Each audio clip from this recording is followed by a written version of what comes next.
Today I got time, cuz. Today I got time, cuz. You lucky on that day I was acting cool, cuz. Nigga, what's up? How gangster are you, cuz? I don't fuck with you, cuz you disrespecting me. I don't fuck with you, cuz you disrespecting me. I go hard, cuz. Hey, you guys. Make sure everything is running smooth. Everybody can hear me. All right. How is everybody? Okay. All right. Make sure that screen is up. All right, you guys. Hey. I've been gone for a while. I've been gone for a minute, but I'm back with the jumper. Hey. Anyways, I can't even believe it's been 2 weeks since I last live stream, honey. I look like a teenager. Thank you. I just got back from a graduation party. My son's girlfriend's graduation party, so I went. Shout out to class of 2021. I think the end of the year ended up a little bit better for you guys. At least y'all get a graduation party, unlike class of 2020, honey. Shout out to all y'all who graduated and who are going on to y'all, to college, to your next step in life. Congrats to y'all. So I just got back. It was nice. Thank you guys. Yeah, I've been gone for a while. I've been, going through like a lot of personal stuff. And I just, I'm just not somebody that's just that pressed about social media or YouTube. I go through a lot of nonsense down here with YouTube, demonetizations, them, silencing my videos, all that stuff. So I just, I didn't want to focus on that. I was still doing Zoom meetings though, just because, with the Discord, people pay for that. You know what I'm saying? Sad or not, shit, I don't pay my $5 with yet. So I was still doing the Zoom meetings, and the Zoom meetings are a little bit calmer. So I kind of like that because other people are able to speak and take the floor. But when it's YouTube, I have to give you guys my all. And ain't nobody trying to come on YouTube and watch me be all sad and depressed and, hey, y'all, what y'all doing? Ain't nobody come here for that shit. So I'm like, if I'm not mentally here, I don't do live streams. It's not fair to you guys to be on live on some depressed ass, low speaking voice, no energy. I don't do that. I'd rather just not come on live. So that's why I've been gone for 2 weeks. I just have a lot going on in my personal life. I don't want to talk about it on YouTube. It's not, what I'm saying? Everybody here ain't a friend. So I don't want to talk about it on YouTube. But the people who know what's going on in my personal life, they know what's up. And just thank you guys for the support and the nice messages and things like that. I really appreciate it. But I hope everybody is doing good here. Let me go ahead and read some of these super chats. Let's see who's in the building, honey. Tiffany B sent $25, says, welcome back. Thank you so much, sis. Thank you for the super chat. It does feel good to be back. I miss it. I miss YouTube somewhat. You know what I'm saying? I don't see how people go live every day, every 5 minutes. Child, trust me, I got too much going on to do that. I know, sent $5, says, yes, T, on my lunch break. Blessed. Congratulations to all the grads. Amen. They worked hard through the pandemic and everything. So thank you. Pat Williams sent $15, says, welcome back, Cotter. Hey, welcome back. Welcome back. Welcome back. Thank you. Thank you so much. Let's see here. Somebody from the UK sent $5. Aisha Crates says, you look amazing, chocolate sis. Thank you so much. Thank you for coming through, sis. Kirk Terrain sent $99.99. Thank you so much for the super chat. I appreciate it. She says, we missed you, Auntie. Thank you. I missed you guys too. Thank you so much for coming through, sis.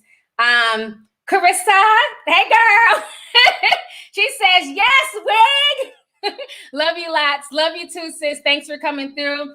Yeah, I got a different wig. This one got, a little bit of highlights in there. You know what I'm saying? Sometimes you got to switch it up. So thank you so much for that. Marvin D sent 10, says, hey, beautiful, glad you're back. I was just watching your Instagram live from last summer. Thank you so much, and thanks for coming through. Let's see here. Carmilla Stevens sent 10, says, I missed the intro, looking good as usual. Thank you so much. Dang, y'all are coming through with the super chats. Thank you guys so much. I'm like just seeing them pop up. I really appreciate it, you guys. I really do. David Vanson 499 says, hey T, at work on break, glad I got a chance to catch your live. Good to see you. Thank you so much, David. Thanks for coming through. So yeah, I know I've been missing a lot. I've been trying to keep up with all this social media bullshit, honey. So I heard about the Falynn thing, right? I don't know how you pronounce her last name, child. We're gonna call her Falynn G. So I heard she was about to do, you know, a hotel. I'm about to spill all the tea. I'm gonna let y'all know. Remember, she had that dramatic ass intro and shit I posted on Instagram. She was crying. Now, I'm not trying to be funny when I say this. I watched the interview. I wasn't impressed.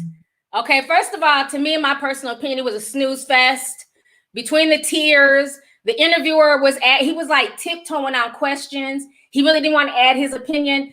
And can y'all answer me this? Who is the white man interviewing her?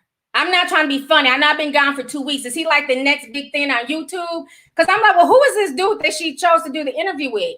Why was she not interviewing like Wendy or Andy Cohen or something? I didn't like it. Let me see. Do y'all know who y'all said it was boring to? Okay, so it wasn't just me. I was bored as hell. Damn, she's still talking. What the fuck? She ain't saying shit.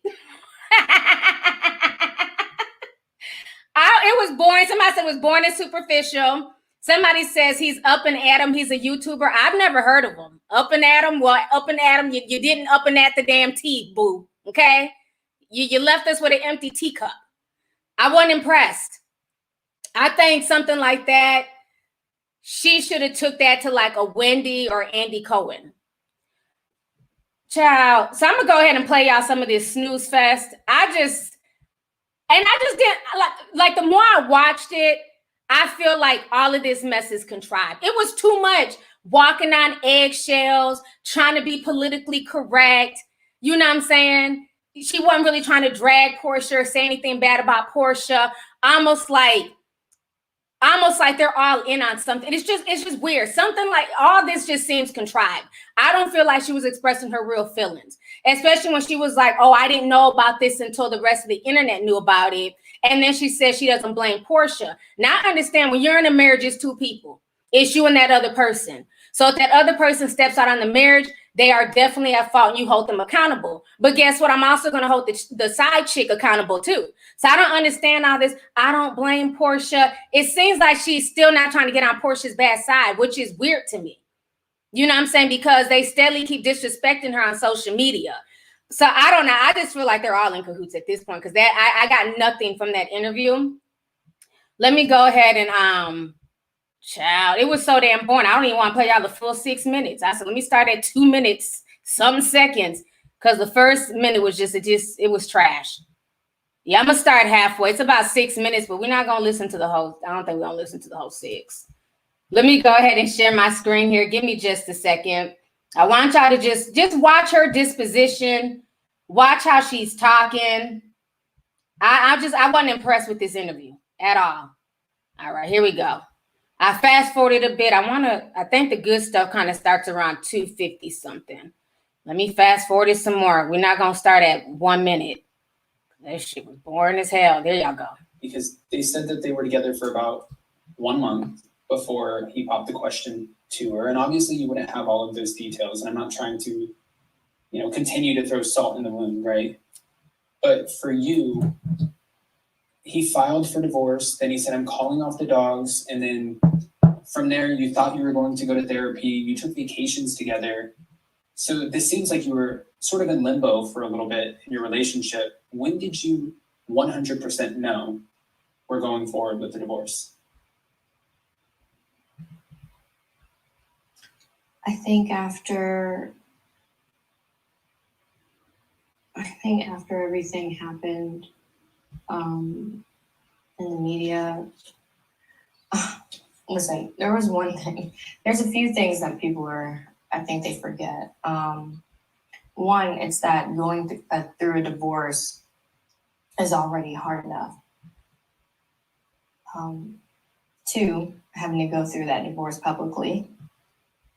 And then 3, for my husband to get engaged to a castmate of mine, whom I had in my home. It's all of these things. And then the last thing is, the children that's involved. There's all of these different emotions and all of these different things. I meant what I said when I took my vows. And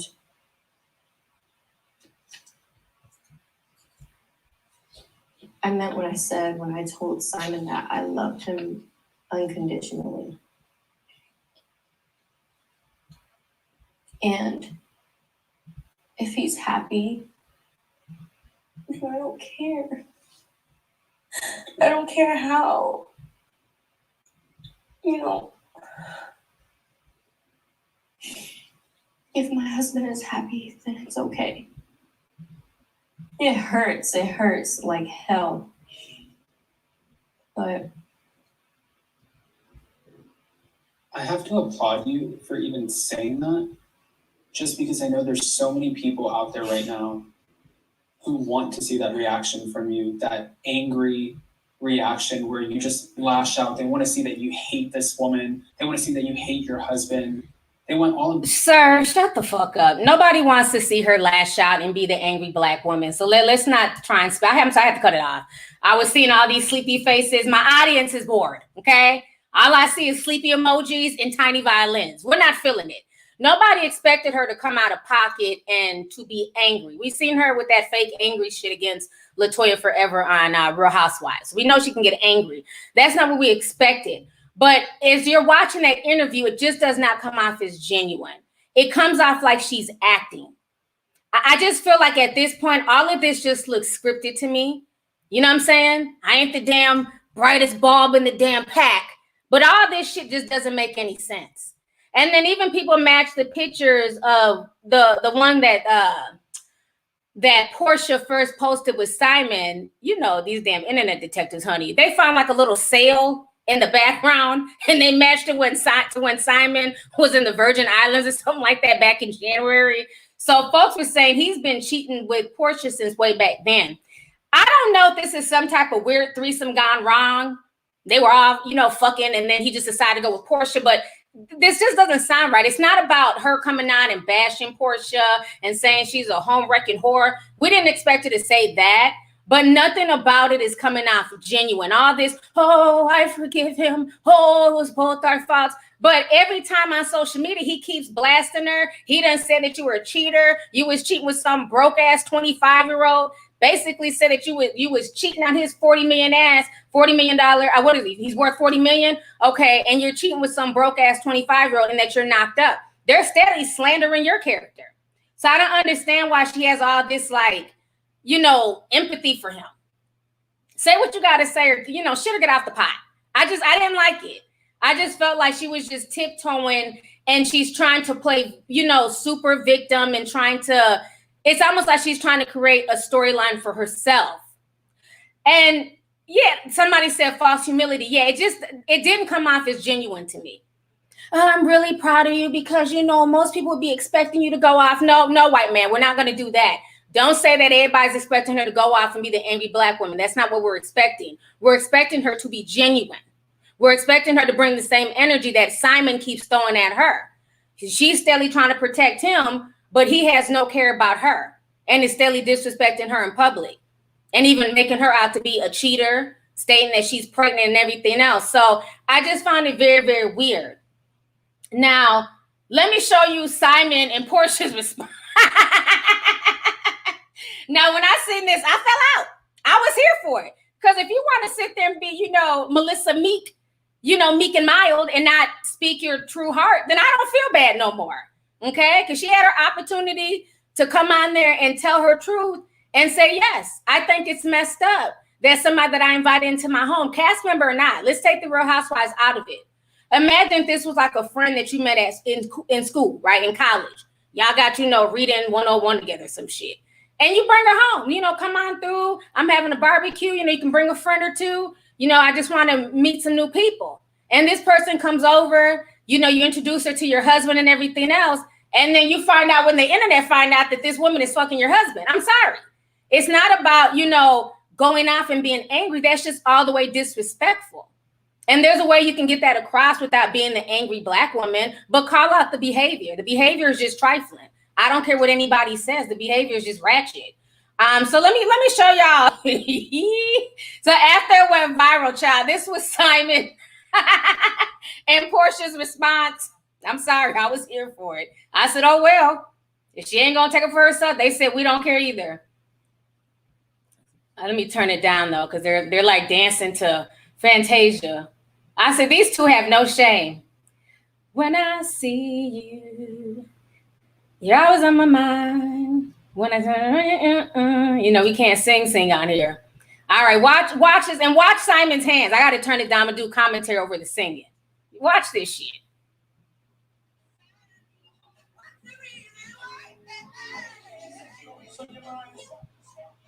Watch Simon's hands. Grabbing that cooch.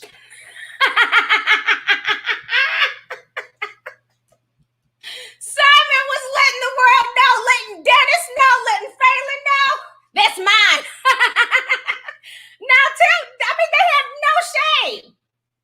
This girl is crying in the interview, and they're both like, oh, well, bitch, you're always on my mind. When I come around, I get up. When I see you, hey.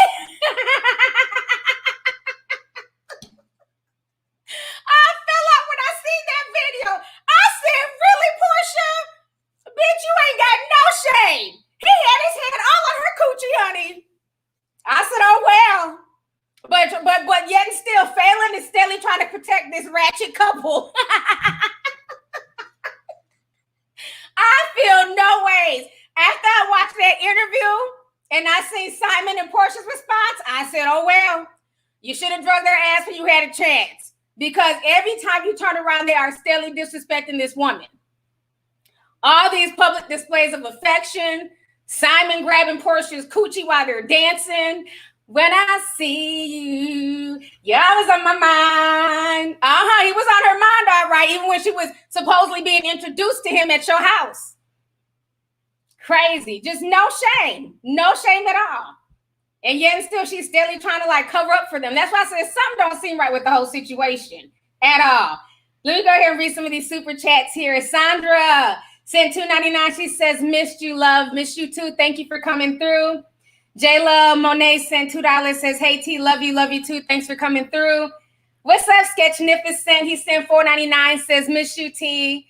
Thank you, Sketch. Almighty Coven sent $2.99, said, miss you, T. I heard you were depressed. Hope you're okay. I'm doing okay. I'm doing a little bit better. So thank you so much. Natasha, what's up, Natasha?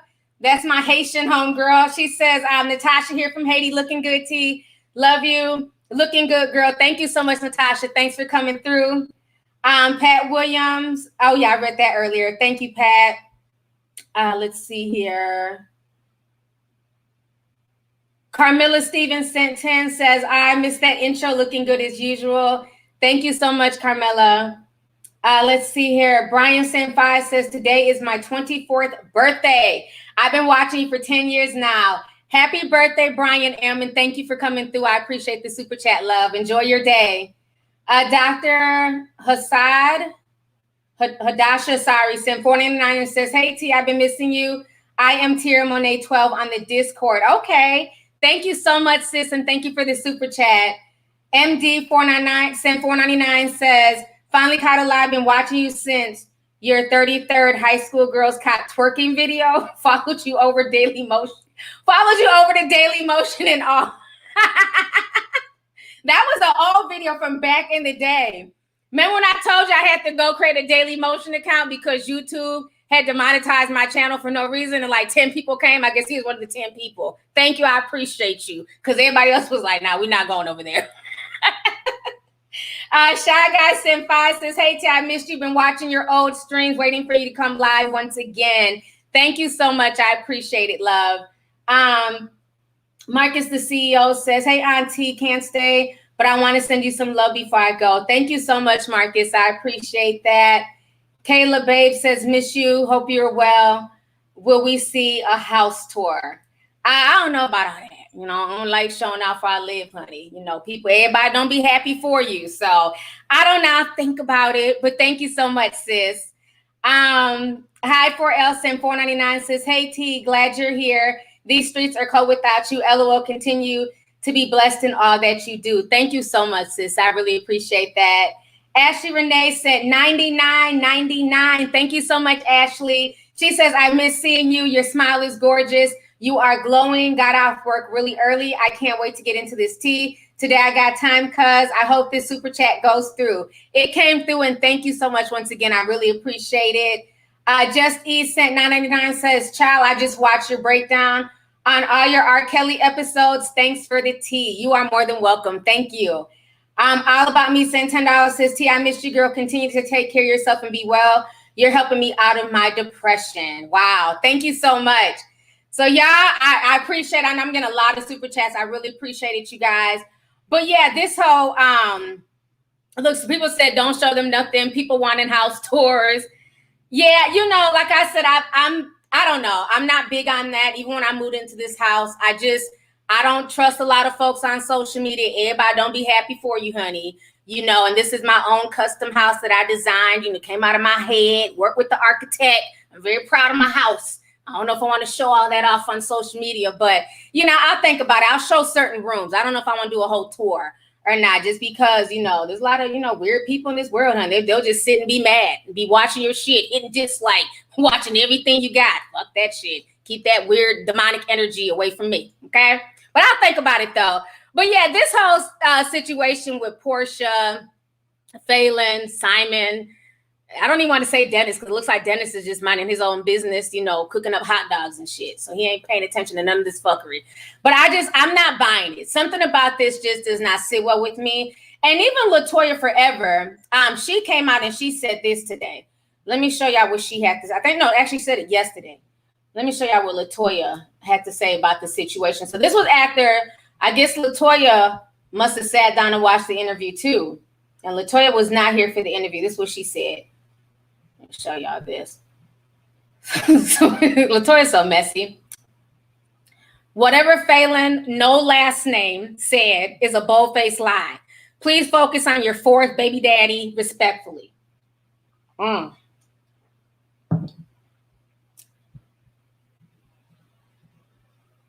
Honey. So it looks like LaToya is saying that, you know, there's some lies here.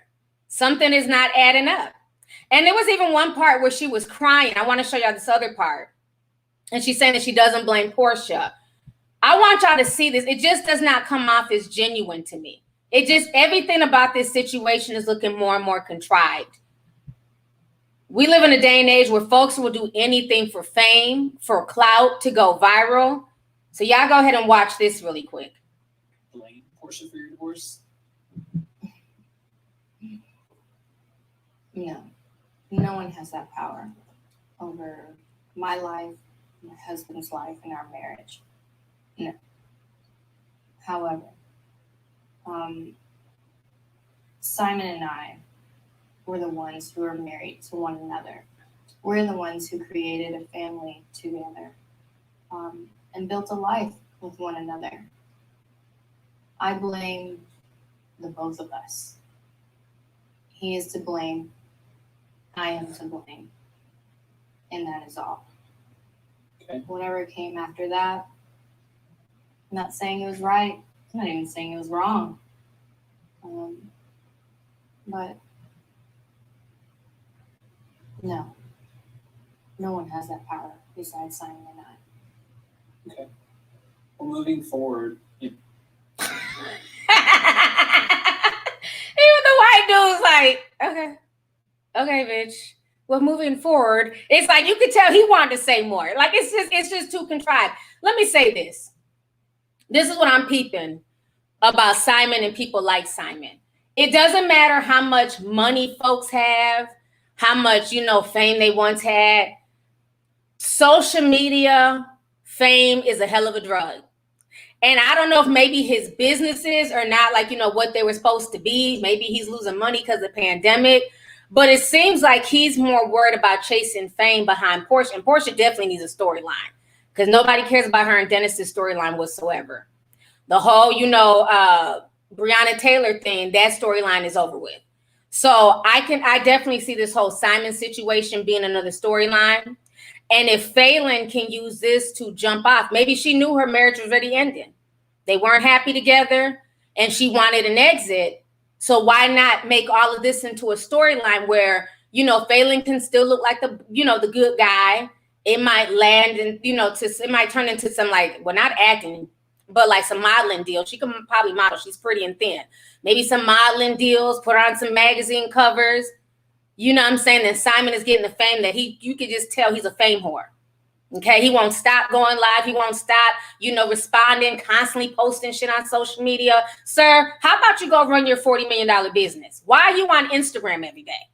How about you go run your business instead of, going back and forth with trolls and people on social media? It just doesn't make sense to me. Because how many not billionaires or even millionaires, how many do you see them going back and forth on social media with Real Housewives fans? Even the white Real Housewives people, do you see their husbands, their boyfriends, their side pieces on social media? Ever since this story has broke, he has not been able to shut the fuck up. So I just feel like at the end of the day, it just seems very, very contrived. It's just, she's walking too softly on eggshells for me. Meanwhile, they ain't got no problem dirty wanting on each other. When I see you. I'm not buying it anymore. I don't think something ain't right in the buttermilk. Now, I'm not saying that LaToya, is the best messenger, but even she's saying that there's some lies in this. It just doesn't make sense. Somebody says rich people are not thirst traps, right? That's why either he's not as rich as he claims he is, maybe he's only that rich on paper, because his actions are not that of somebody who has money. When people have legit money, they're not impressed by social media fame. They're not impressed by, Instagram likes and hearts and stuff, because they get their joy from, running their business and making real business moves. Not from going back and forth with trolls and pulling out receipts and pulling out video camera footage. He's a whole weirdo. So I think him and Porsha, they deserve each other. Corrupted sent $48.99 from the UK. Thank you so much. She says, just showing love, T. We have missed you on live. Thank you, sis. I appreciate you. Let's see here. Tonia sent $19.99. She sent the sticker. Thank you, Tonia. Ashley Renee. Oh, no, okay, I read that one earlier. Thank you, Ashley. I got so many screens going on.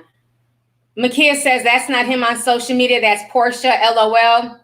No, I think it's really Simon. I think Simon is running his own social media page.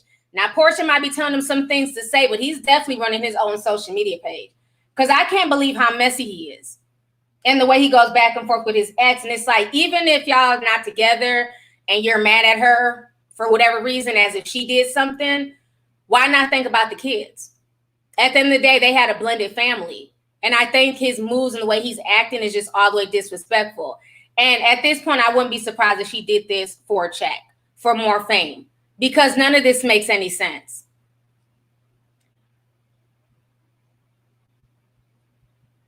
Somebody said, hell, I would choose Bill Gates over Simon. Jay Jersey Girl Stand 5 says, people cannot just be happy, just be rich. If it was me, I'd be living my best life. Exactly. Boss Keon in the comment section says Dennis has a new girlfriend. I haven't seen her yet. Well, congratulations to Dennis. I'm glad he's moved on. He said, let me get away from this shit show as soon as possible. Let's see here. Let's see. Kyle Willis says Falynn could have posted that message on Instagram and we would have been satisfied. I agree. I don't think she needed a whole interview. I don't think the interview did anything for her. I just wasn't feeling it. I just felt like it was just really contrived. It was just too perfectly calculated. And she just wasn't being her honest self. I refuse to believe that a woman who chased LaToya forever around her home like a chicken with her head cut off. I remember on The Real Housewives, chased her around on Halloween, acted like a little, hood rat, just running after her, screaming. And to this day, I don't really know what LaToya did. I know she was being disrespectful, but the way she was going off on LaToya, I'm like, shit, you really should have been chasing Porsha around the house, because the whole time Porsha was really fucking your husband. LaToya was just on some out-of-pocket shit. But it's like she ran after her and she was just so turned up. But then on this interview, it's like she can't even speak for herself. It's like she's just crying and trying to she's really watching her words. I'll say that much. Which is weird, because it's not like she's going to get any money. She signed a prenup. So it's not like, oh, let me watch my words because then he might try and, not give me a bag. You're not getting a bag any damn way. So this is the perfect time to drag him. Let's see here. Christopher Benson sent $10, said, God damn, you're fine. Oh, wow. Thank you. Thank you so much. Thanks for blessing us with your commentary this afternoon. I've been rocking with you since the Florida woman with a billion kids on government assistance. You're talking about Fertile Myrtle. What's her name? Angela Adams. She had like 17 kids and she wanted somebody to pay for them. I remember that. Was like one of my videos that kind of went viral. Thank you so much. I appreciate it. So y'all, that whole situation with Porsha and Falynn is a mess. I don't know. I just wasn't feeling it. I was really excited for the interview. I thought she was going to go in depth. I thought she was going to like really speak truth to power. Again, I don't think she has to do in a way where she's just dragging Porsha. We see Porsha for who she is, right? But, let people know that type of behavior is not okay. When you know that two people are in a marriage, even if the marriage is going through some ups and downs or they're planning on breaking up, that's not your place to come into that marriage and start sleeping with that other person. It's not okay. Let them deal what they need to deal with. And especially when this woman, Porsha, has made a whole storyline off of her being cheated on. So that's the part that's the hypocrisy that just surprises me, is that the whole season before this one, it was all tattooed tears about how Dennis was slinging his hot dog all over Atlanta, how Dennis was fucking around on her when she was pregnant. That was her whole storyline. Being cheated on, and how could you do this to me? And oh my God, and we were supposed to get married. And then you turn around and do it to another woman, don't think twice. And then we wonder why there's no real such thing as girl code. So it's sad. And she's thinking that, she won the bag because of how much Simon is worth. But like I said in my previous stream, just because somebody's worth a lot of money, that does not mean anything. His character is shady as hell. He has a bad character trait. Just because you're worth money or just because you come from money does not make you a good person. Just because you're popular doesn't make you a good person. Just because you have millions of followers doesn't make you a good person. You know what I'm saying? It's about your actions and how you treat people. So I have no respect for Porsha Williams, Porsha Homewrecking Williams, or Simon. I'm going to cheat on my wife and then, grab Porsha's coochie on the dance floor, however you say his last name. I have no respect for either one of them, honey. So I've been out here for 32 minutes. I want to go ahead and talk about this Safaree Samuel situation and Erica Mena. Now, I've been keeping up with this. It's gotten very messy. So if you guys don't know, Erica is big and pregnant, honey. And her and Safaree are going through a divorce now. So it was just announced that Safaree is basically fighting to go and be at the birth. So let me go ahead and show y'all this news article. This just doesn't make any sense to me at all. This is sad. So this is what TMZ is reporting. They're saying, Safaree, new beef with Erica. I don't want to miss our baby's birth. And they're saying here, Safaree's got more bones to pick with Erica Mena as they fight over child custody in their divorce. He wants to be present when their new baby is born, and he's running to court to hoping that it happens. According to new docs obtained by TMZ, the Love and Hip Hop star says his estranged wife is due to give birth in July, and he's afraid she won't let him be with her for the delivery. In the docs, Safaree makes it clear that he wants to witness his child's birth, but firmly believes the only way he can ensure this happens is for the court to step in and force Erica to allow it. Obviously, he's afraid that she'll squeeze him out if given the chance. And then that's Erica here. That was him with their first daughter, Safiya. So a lot of people were like really disgusted by that. I just don't understand like all the drama now. It just doesn't make any sense to me. Y'all went through all this. Y'all got married. Y'all already have a kid. Now everybody's divorcing in less than 2 years. You're big as a house. You don't want your soon-to-be ex-husband there. But he was there when y'all created the baby. I mean, unless she's like in imminent danger where he was like abusing her or something, I don't see why he shouldn't be there. Now, there had been rumors of supposedly Safaree was cheating on Erica because he was dirty whining, once again grinding. How these guys grinding in the club. He was dancing with some girl, and I guess they said that was the final straw for Erica.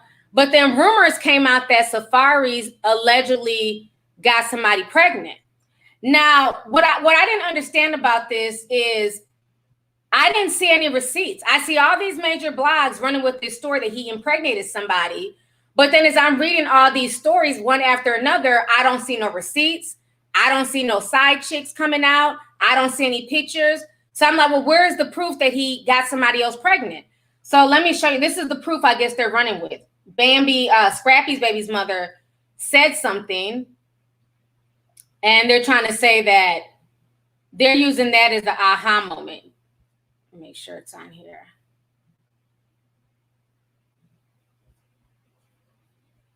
Okay, here it is. So this is what Scrappy's baby's mother said. She says, when you're giving birth, you need someone by your side to support you and tell you it's going to be okay, pass you ice chips, hold your hands, put you at ease. If you're only allowed to have one person in the living room with you, why the hell would you choose to be there with someone who don't like you? The fuck?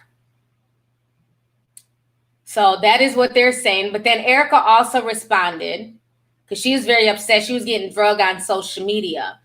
So she says, here I go getting dragged in the media and none of y'all even know the real story. Let me be pregnant and get through this time in peace.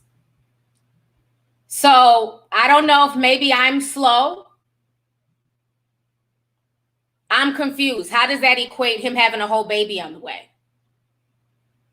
Like, do you see how these blogs, they'll take one little thing and just run with it and make it the headline. This is the headline story on Madame Noir and other sites. Let me show you this again. Report, Safaree Samuels has impregnated another woman alongside his estranged wife, Erica Mena. So what in what I just read you guys equates to him knocking somebody up? That's literally every blog I went to who claimed that he got somebody knocked up. They had that snippet from Bambi. I'm like, maybe I'm slow, but all I'm getting from Bambi is she agrees with her friend that her friend doesn't want Safaree there if she has to choose one person. Where did Bambi say that Safaree had a baby on the way? Like, do you see how these people clickbait and look for attention, just making stuff up? And the thing is, if you really cared about this pregnant woman, why would y'all even perpetuate that lie that he got somebody else pregnant? So, yeah, these blogs, they just lie. Fake news, no shame, no retraction. There's not even any proof. Go through that article. There's not one picture. There's no side chick. No one has come out and say, I too am knocked up by Safaree. But yet this is like the top headline if you Google Safaree's name, that he has another woman pregnant. So Safaree is very upset. He finally just said something about an hour ago. So this is what Safaree took to social media to say. This is why you can't believe everything you see on the blogs. To all those who love to be first. So Safaree is saying this. He says, I have one baby about to be born. Stop spreading cap. Only addressing because a dumbass family member who I just blocked. So basically, Safaree had to come out the woodwork and confirm that it was a lie, that he did not have anybody else pregnant. But, you know, it's just sad that they're saying that. Okay, let me see. Somebody else says, Random Linda 14 says, you're not slow, T. They just don't know how to do research. They're one of those people who likes to talk out their ass with no proof. I definitely agree. You know, and yeah, like somebody else says, Erica Mena is not their cup of tea, but it's not fair. Yeah, you know, and I've had my issues with Erica. Like, I didn't like when she's making fun of Wendy in that domestic violence situation. So, you know, I had to call her out.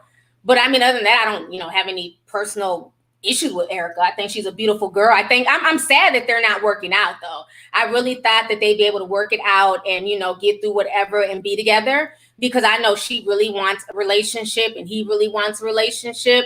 But unfortunately, I don't know if it's other people in their ear or I don't know what the hell it is. It ain't my damn business, but they're not together, right? But I think that he should be allowed to be there to witness the birth of his child. Okay? I think we need to stop, making it okay that men can knock up women. And then when they want to be there, women get in this spiteful mode where they want to, push them away. She needs to be grateful that he wants to be there, because you have some women who, as soon as, they tell the man, hey, I'm pregnant, he's gone. Okay? At least he wants to be there. Safaree's like, hey, let me in. I want to see the birth of my child. Meanwhile, Ray, he's out knocking up the next chick. Erica, go ahead and let Safaree into that damn birthing room. Let him see the birth of this baby, Erica. Okay, you didn't have the baby by yourself. You didn't get knocked up by yourself. That child is half his. Okay? Let him come into the birthing room and be there with you. It's so much better when a child is born and two loving parents, regardless if y'all ain't together or not, are there to witness that child come into the world. Okay? So be grateful that he wants to be there. Because you got, your first baby daddy was a deadbeat. You said it yourself. Now you got a good man. He may not be, the best man to you, but he seems to be a good father. He keeps the fire. He always has a little girl with him. So I think as long as he's doing what he needs to do for the children, that's what should matter. But I don't think it's okay that the blogs are adding more stress to her pregnancy and making up lies. All these clickbait topics. I don't think it's okay. So I'm glad he addressed it, because a lot of people started attacking him and saying, oh, that's why Erica doesn't want you there, because you knocked somebody else up. And he's saying that that's not true. So the whole situation is sad. I hope they end up, like somebody says, I'm in the chat, pump and dump. Yeah. Got a lot of little Ray-Rays out here pumping and dumping. At least he wants to be in the child's life and give him a chance to be. Let's see here. Oh, shit, my phone is, I'm sorry. Harrison Young, Sim 499 says, Simon stays posting about the situation. You can tell he loves attention. Love you, T. How you always speak your truth. Keep inspiring, Queen. Thank you. I told y'all, the dude is an attention whore. That's why I say don't get gassed up just because somebody's worth a certain amount of money or, they had fame or whatever. A lot of these folks are attention seekers. When you sit back and you watch somebody long enough, you can tell the folks who are genuine and who are just looking for attention. This man sits up all day, every day, constantly posting about this situation. Sir, if you want to move on and you want people to stop telling you that you're not shit for what you're doing to Falynn, stop talking about it. How about that? Yolanda sent $9.99. Thank you, Yolanda. Appreciate you. How we learn and grow daily says she has to keep them in mind. The way you get them is how you lose them. Trifling. Exactly. Noir Shanghai says, nah, show them your closet. That's it. Thank you, sis. Oh, I can't wait till that closet is done, honey. Yeah, I'll think about it. Thank you. Let's see here. Domini Lou Sam 499 says, hey, T, love that you went live today. I've been missing you. I've been watching for about 4 years. Absolutely love your channel. Just raw and real. Thank you. You are so welcome, and thank you for coming through. Adriana sent 20. She says, hey, beautiful. I hope they can make peace. It's not good being stressed while prego.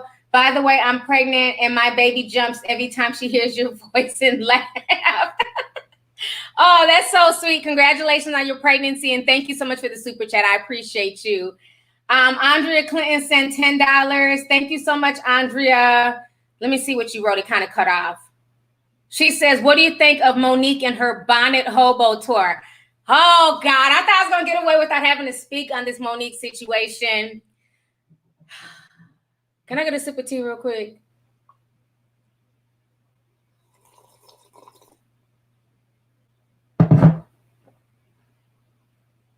Okay. How I feel about Monique. Damn it. Okay, let me say this. I don't disagree with I get where Monique is coming from. I don't disagree with her. Okay. I think Monique was coming from a place of love, like like an older auntie. And I think back then,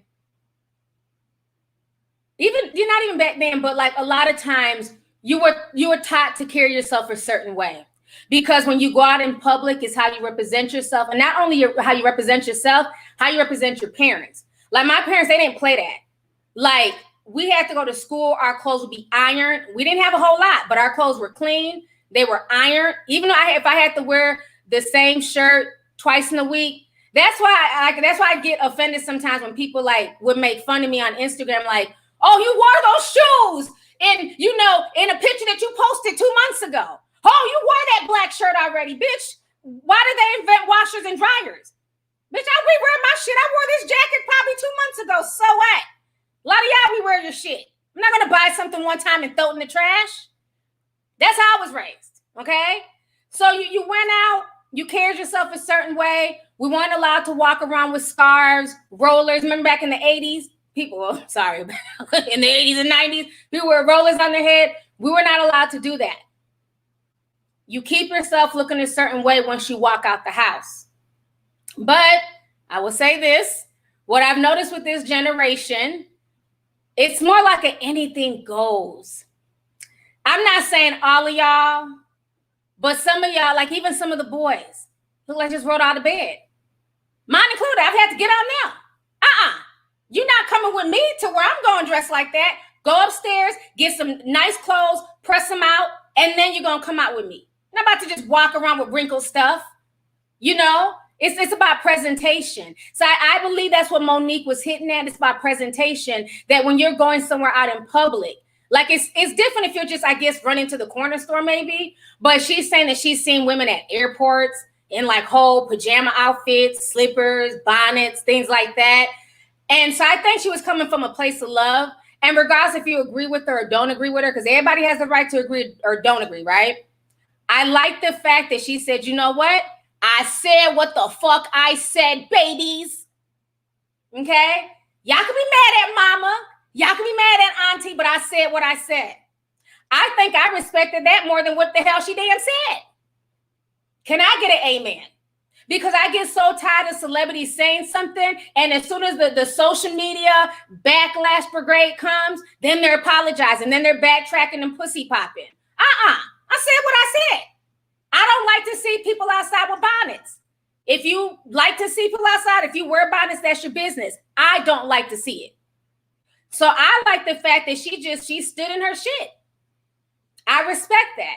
Because too many times people say stuff, and as soon as they get an inch of backlash, they're backtracking. No. People have tried to shame me time and time again for things I've said. Bitch, did I stutter? I said what I said. I edited the video, meaning that everything in the video was what I meant to say. If you're offended, if you don't like it, hit the unsubscribe button, pack up your shit, hit the road, Jack. It's that simple. You can't control other people's opinions, okay? But I also want to say this. Let's also not be so harsh, too, when we see women out and about with scarves or bonnets. Because I know for myself, when you're going through a lot of stuff and you're under a lot of pressure and you're stressed and there's so much stuff going on in your life, a lot of times that's the first thing to go is your appearance. So sometimes it's not always that woman being lazy or being unkempt or not caring about herself. She might have just lost her baby's father due to all this gang violence out here. She might have just lost her husband to cancer. Her child might have just ran away. A friend of mine, her child ran away. He been gone for a whole week. My girl's stressed. So we don't know what people are going through. So that's the only thing I will say. While I think when you leave the house, you should look a certain way. You shouldn't be rolling around, all over in pajamas. But understand if somebody's doing that, it might be a deeper issue going on. It might be where they're really going through something. So I think we should also keep that in mind, so not to be too judgmental. Like if it's like, okay, you see this girl, she's out with a bonnet on, she's looking kind of bummy one time. Okay. But if you're seeing her dressing like that every day with a bonnet on, just being unkempt, walking to the store, going wherever, just every single day, it might be something serious going on in her personal life. So I just want to add that to it. But I don't disagree with Monique because I'm the type of person when elders speak, I listen. We grew up in a time where you didn't talk back to elders. And I'm not saying that some of these elders don't need to be checked, because some of y'all old people be on some bullshit. So I'm not saying that. But I think a lot of the generational thing is you can't tell some of these younger kids nothing. I mean, I went to her Instagram page. There was kids who were young enough to be her daughter cussing her out. Bitch, I wear my bonnet. Don't tell me how to dress. I can tell your mama must not be in your life, because that woman's old enough to be your grandmother and you're cussing her out because of an opinion. That's the part I don't respect. I think we should all be able to have open dialogue about certain things and just be mature enough to just hear where that person is coming from, especially when they're an elder, and understand that she meant no malice. I don't think it. I didn't take it as that. And I've gone outside in a scarf. I'd be a liar if I said, oh, every time I go out, I'm beat to the gods. Hell nah, shit. I be at Walmart in sweatpants and stuff. Shit, you know what I'm saying? I be going through shit. You know what I mean? So every day we're not going to be A1. You know what I mean? Every day we're not going to be, dressed up and boom. That's not human nature. Sometimes sometimes I run to Walmart, no bra, just a damn t-shirt on. Trying to run and grab shit. And I'm like, damn, I ain't got no bra. Titties just bouncing and stuff. I'm human. Forgot to put on the damn bra. Should I have to go grab some milk? You know what I mean? So we've all been there. We've all been there. You know what I'm saying? So don't judge anybody too harshly, but also give her the respect, that she deserves as just the elder, just wanting to see, young Black women just do better, just carry themselves a little bit better. You know what I'm saying? Because so many times, and I get it too, it's like people get tired of Black women constantly being picked apart. Trust me, I get it. And it can be frustrating, but I don't think she came from a place of malice, to be honest with y'all. Now, if she came from a place of malice, y'all, I'd have no problem dragging her. But I didn't get that from her. You know what I'm saying? And I think there's a time and place for certain things. And I think depending on what's going on, the environment, you always want to try to put your best foot forward. Like I always tell people, it's not about the name brand of the clothes. People get stuck on labels. If I go to something, it has to be Versace, it has to be Chanel, Givenchy. No. Hell, you can make a damn $10 Walmart outfit look good. It's about how you carry yourself. It's your confidence. This tank top, I got this from Walmart earlier today. It was $3.98. But I bet y'all probably thought it was $30. $3.98. I have no shame in saying that. I don't wear my wealth on my clothes. Y'all see this ripped up ass jacket? It's cute though. Pay $10 for it. It's about how you carry yourself. You feel me? So don't ever let somebody feel like you gotta, spend your last on the most high-end stuff.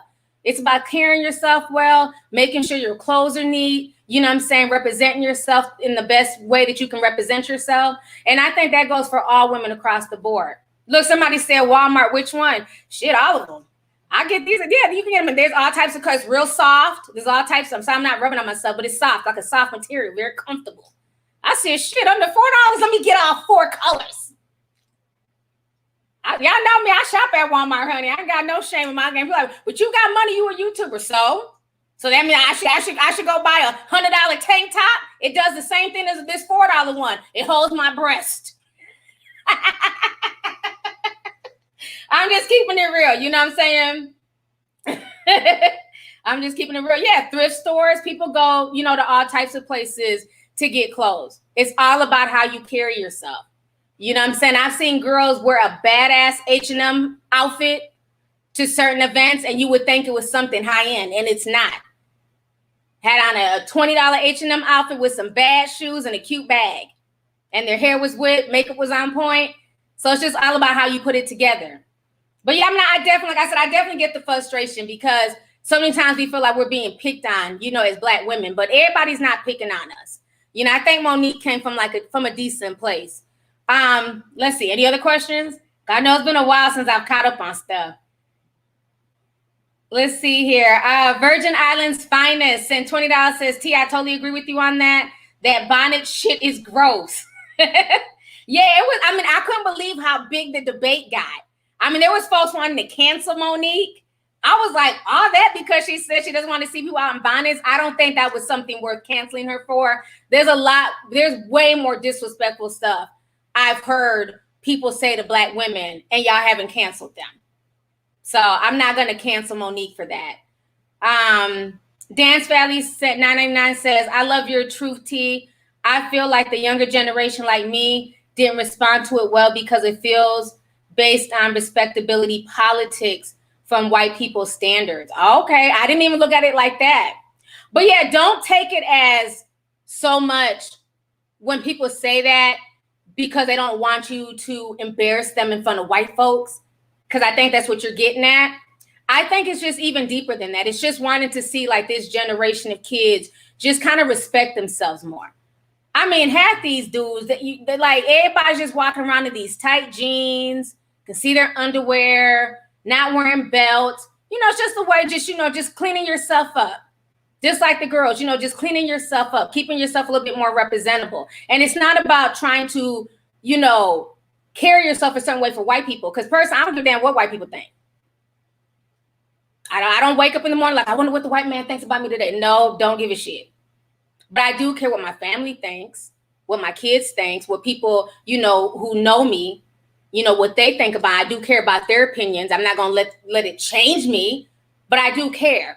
So I think that's how you should look at it, like that. Not so much about what white people think, but just your family, the people that you really care about their opinion. Like, are you representing yourself in the best light for your mother, for your grandmother, for your father? Look at it like that, not so much white people. Because I don't like that either. Like, I know Black people are like, I don't like to eat chicken in front of white people. Why not? Here's the shit. They eat chicken, so they can be sitting here stuffing their face, and you over here acting all shy and timid? Shit. Okay. Ty Rob sent $10. Says, hey, T, just wanted to show some love. Thank you so much, Ty Rob. I appreciate you, love. Feminine Mystic Magic says, speaking of elders, what do you think of comedian Godfrey calling Black women bed wenches? And I love your channels. I didn't hear that. Please give me the context. Why was he calling Black women bed wenches? Now, wasn't he the same one? Remember, he wanted Black women to leave Vlad TV and go support his podcast with Lord Jamar. And I said, I wasn't going nowhere because y'all sat on Vlad's TV's couch for years without payment or credit. And then now y'all want everybody to run behind y'all. No, absolutely not. So what did he say? I need y'all to write exactly. I didn't hear it. I didn't hear the whole bed wench thing. Somebody needs to write what all he wrote. Or what all he said. You know how like the chat is always like, it lags behind. So I'm trying to see what people were saying. Somebody had to say it. Monique was at somebody. Lee Bonnet's at home, ladies. Yeah, I'm not seeing where anybody's breaking down the Godfrey situation. Let me see if I can Google it because it's not coming up yet in my chat. Because I didn't hear about it. Because like I said, I haven't really been on social media. Let's see if it comes up.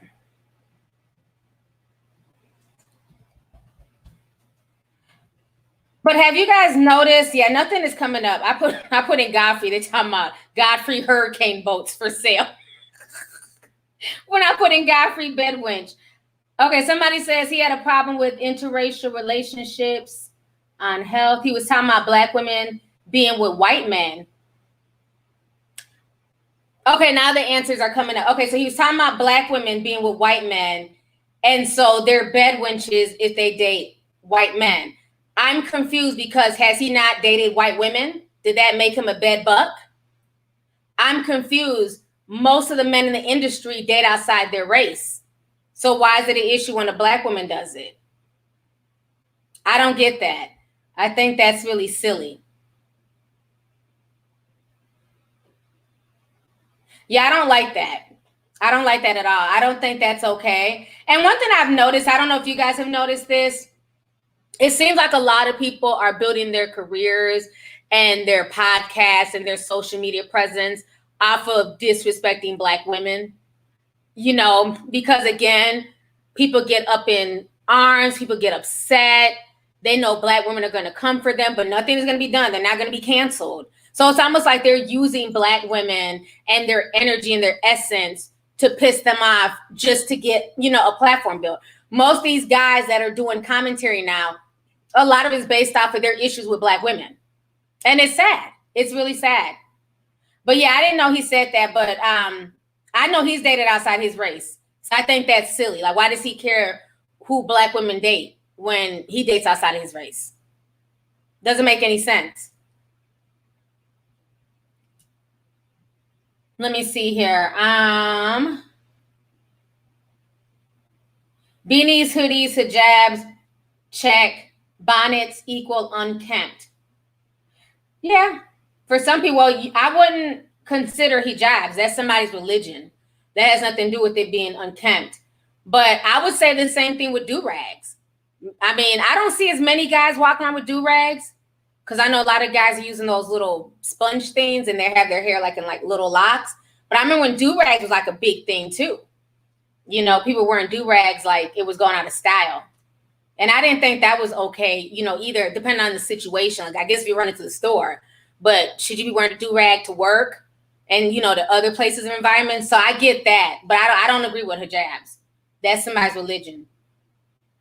Killer Cam TV, Sim 499 says, hey, T, been missing you indeed with your fine self. Been a tea sipper since 2017. Keep up the good work. Thank you so much. I appreciate you. Thanks for coming through.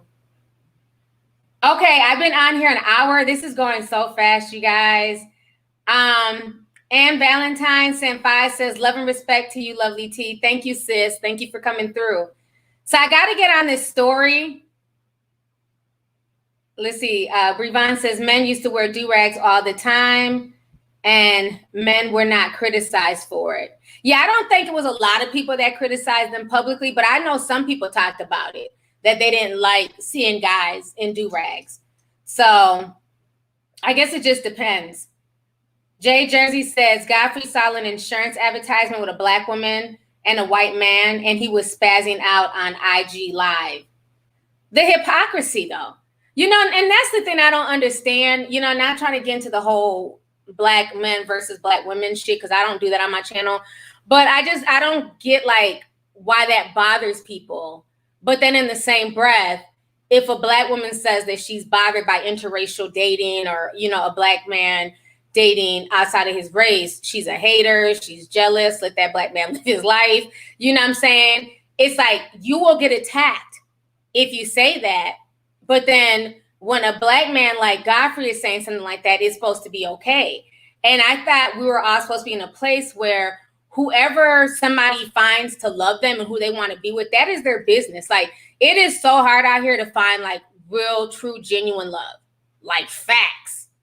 So if you can find that, be grateful, regardless if it's with a white man, a Mexican man, a white woman, an Asian woman, that is your business.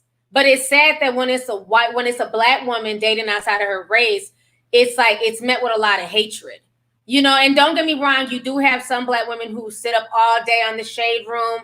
Anytime you see a Black man in an interracial relationship, they're upset and they're crying tattoo tears. And to me, like I always said, the whole interracial dating thing to me, it never made any sense why people get in their feelings. At the end of the day, think about it like this, like I've always said on this channel.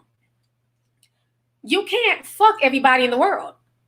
Like literally, you cannot, there's only one of you. You can't date everyone in the world. So who are you to dictate who somebody else can be with? And even if they choose to date, let's say it's a Black man, even if he chooses to date a Black woman, does that mean that he's necessarily going to date you? No, it doesn't. So why are you so pressed and upset?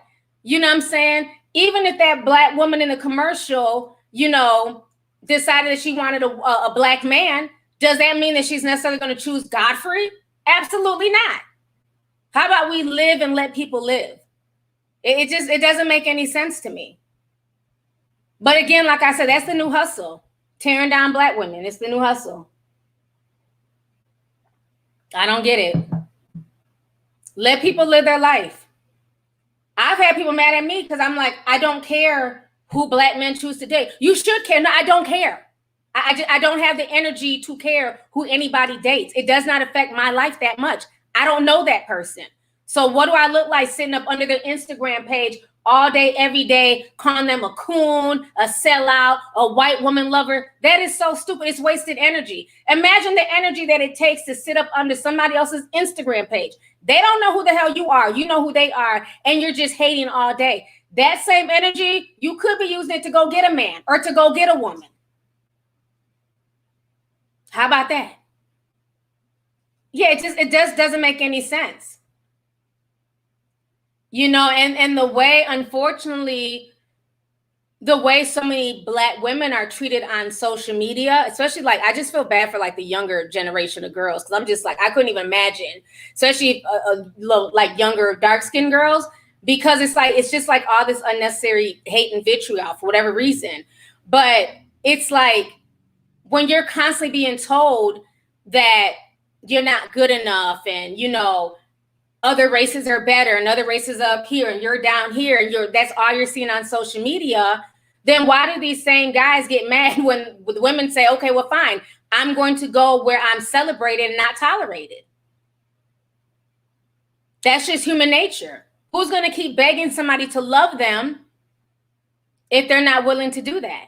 They're going to eventually move on. And I don't care who you are. It could be the Black dude who in high school, he was a nerd, he was smart. None of the Black girls, quote unquote, wanted to talk to him. So now that he's gotten himself together, has a good job, all the white girls are flocking towards him. Well, hell, brother, go where you're celebrated. It is what it is.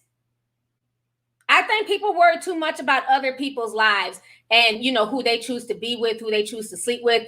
I just don't have that type of energy. I just don't care. I just don't care. But I think it's sad that he would say something like that when he himself has been in an interracial relationship. It's hypocrisy. That's why I didn't fall for 1 minute when him and Lord Jamar was doing all that hobo tour. Oh, everybody leave Vlad. Come watch us. Come subscribe to us. No, I'm not going. Let's see here. Yummy Bites TV says, hey, T, just coming by to show some love. Thank you so much, sis. Thank you for the super chat. Appreciate you. Mello said 999 says, I was listening to an old Lonnie Love podcast you did, and this conversation about airing out negative thoughts about each other is still a thing. Yeah. You know, it's sad. I remember that a lot of Black men were really, really upset at Lonnie Love.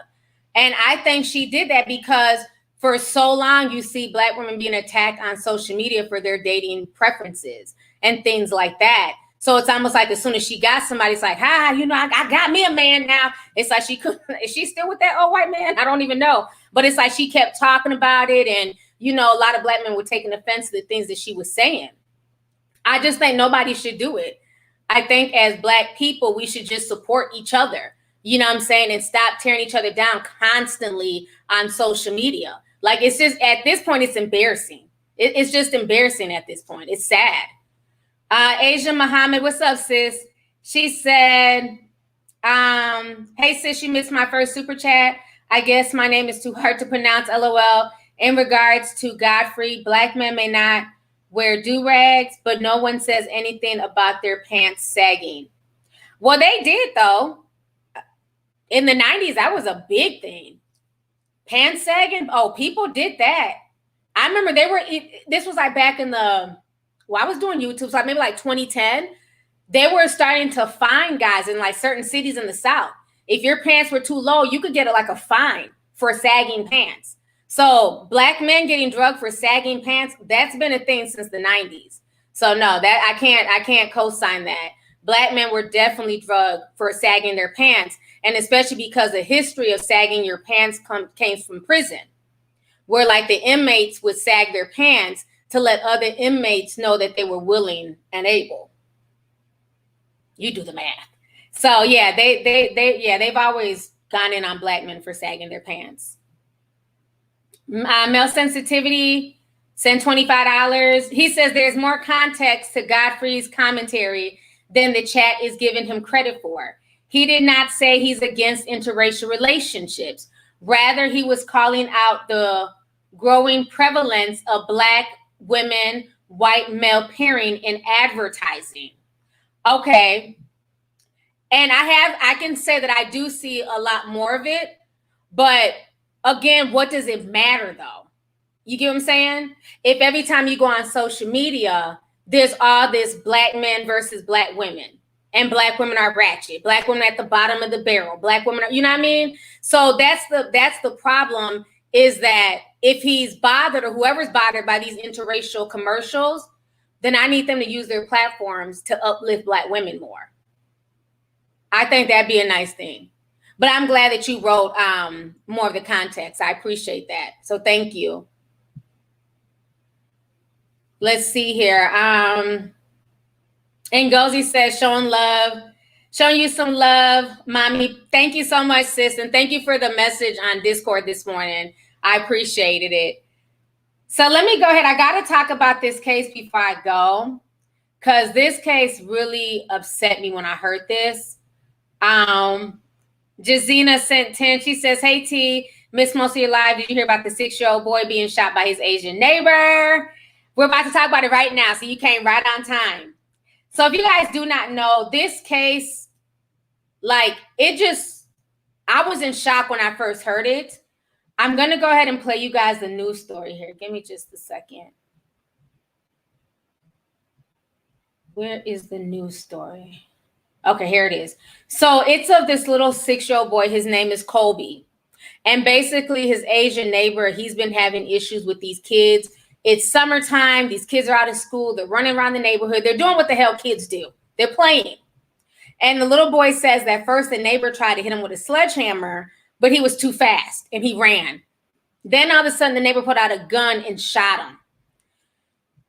But to make matters worse, he got out on bail because his bail was only like $10,000. So I want you guys to go ahead and watch this really quick. This is really disturbing.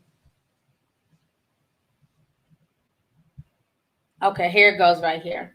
Just 3 days after this accused shooter shot a little boy, he walks free, making bond on Tuesday. It has this family angry and confused. And I'm trying to figure out how he got a bond that was so low for trying to kill my kid. Arnold Daniel trying to figure out why Ryan Le-Nguyen is out of jail after allegedly shooting his son Kobe. He tried to hit me with a sledgehammer, but that's not gonna work because I'm too fast. So then what did he do? Got a gun, boom, shot me right here. It's all on video Saturday afternoon on Candlewood Lane. You'll see kids playing, hear a gunshot, then Kobe realizes he's hit.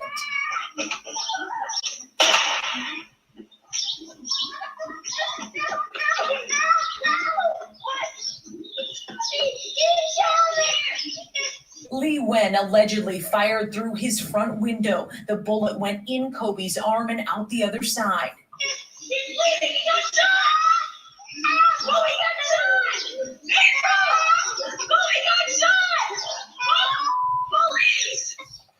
Did it hurt?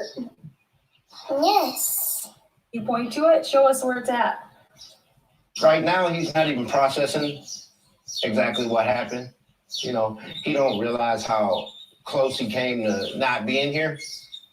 But I realize it. 29-year-old Le-Nguyen is charged with assault with intent to murder. He's apparently had issues with neighbors in the past, and this time, Dad Arnold suspects Le-Nguyen was mad Kobe's bike was in his yard. I'm irate, really. I mean, I can't function, and I don't know what to do. A Washtenaw County judge gave him a $10,000 cash bond, which he made Tuesday. This is him walking out, picked up by family. The prosecutor's office shocked at the low bond. They're filing an emergency motion to get it changed. A judge's order not to return home, but it's a piece of paper, says Arnold. I'm scared for my family, you know, but I'm scared for them because I don't know what he's capable of. Reporting in Ypsilanti, Jessica Dupnack, Fox 2 News. Okay, let me come back on the screen here. This situation is really disturbing. Let me go ahead and read these other super chats because there's more context, even more context to the Godfrey situation. Because like I said, I knew nothing of it. Somebody just asked me about it. Niche, I'm sorry. Send 499. She says, oh no, that was somebody else. Hold on. Okay, here we go. The Garland, Texas vegan says Godfrey was ranting about Insurance Boulevard with the interracial couple in the middle of Brooklyn, which is majority Black. People misunderstood his rant. So that's what she's saying. And then somebody else in the comment section, Layla said, Godfrey says, we started this, meaning Black men and white women dating. then went on about AOC and her husband and back to Black women dating Black white. We are trying to compete with Black men. Okay, so it looks like what they're saying is that, like what Mr. Male Sensitivity was saying, is that it started from a billboard in Brooklyn, which in Brooklyn, most of the people there are Black. And so he's saying that there's a lot of interracial advertising. Somebody else is saying that he said that Black men started this and Black women are now trying to compete. Okay, so that's the whole context of what he was saying. But like I said, I still feel like people with platforms, especially Black people with platforms, at the end of the day, we have to stop tearing each other down with this whole Black women versus Black men, you know, who's dating who's doing what. It's becoming draining. And it's sad because the next generation is seeing this and all you see is Black people with voices who just do not get along and they're always bickering back and forth. Black men ain't shit. Black women ain't shit. And it's just, you know, a ball of negativity. So I just wish at some point in time, you know, everybody can just stop doing that and just focus on the big picture. So thank you guys for just, you know, adding more context to that. I appreciate it.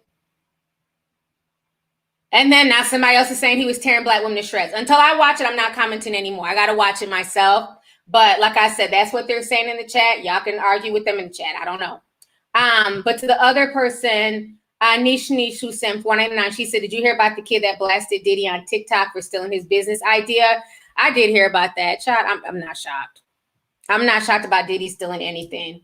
Let's not forget, he stole Pam's dance from Total. Y'all be thinking that whole Diddy Bop dance, y'all forgot Pam came up with that shit? Diddy been thieving. So now back onto this little boy. This situation is very disturbing. Now there's an update to the situation. For y'all who do not know, he is back in jail. They increased his bond. So I have another video of him in jail. He's blinking. He's not all there. He's like blinking off fast and shit. The camera's on his glasses, just a weird angle. But I want y'all to see this here. All right. I'm going to set the bond at $10,000 cash or surety. No 10%. No contact with Colby Daniel. I don't want him to live at the Candlewood address. So can we have a different mailing address for him if we have one? Mr. Nguyen, where do you want your mail to go?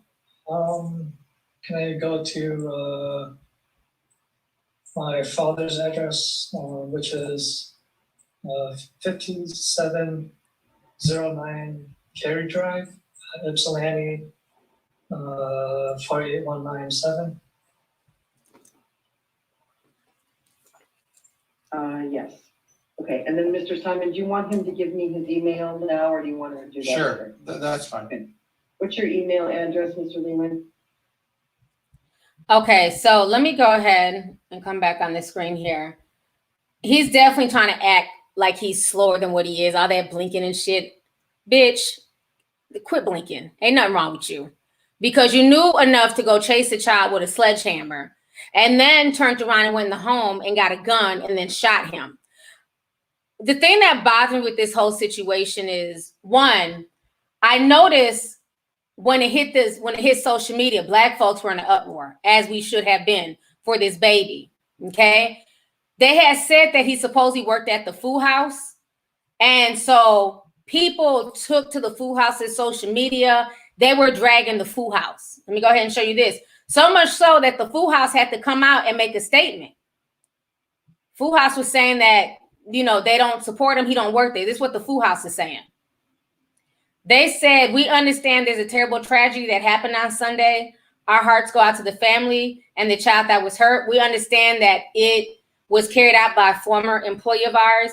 We wanted to make it clear that this person no longer works with us. His employment ended with us in 2015. We do not support what he did. We do not condone his actions. He is not married to any of our family members.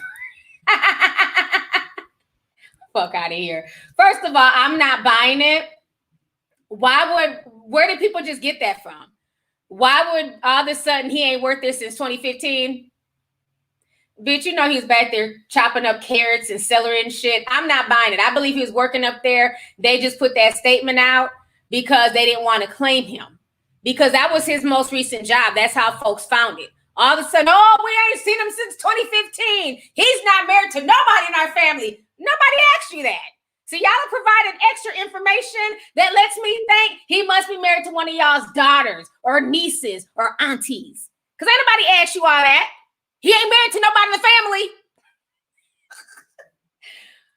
My thing is, how the hell did he even get this low amount of bail anyways?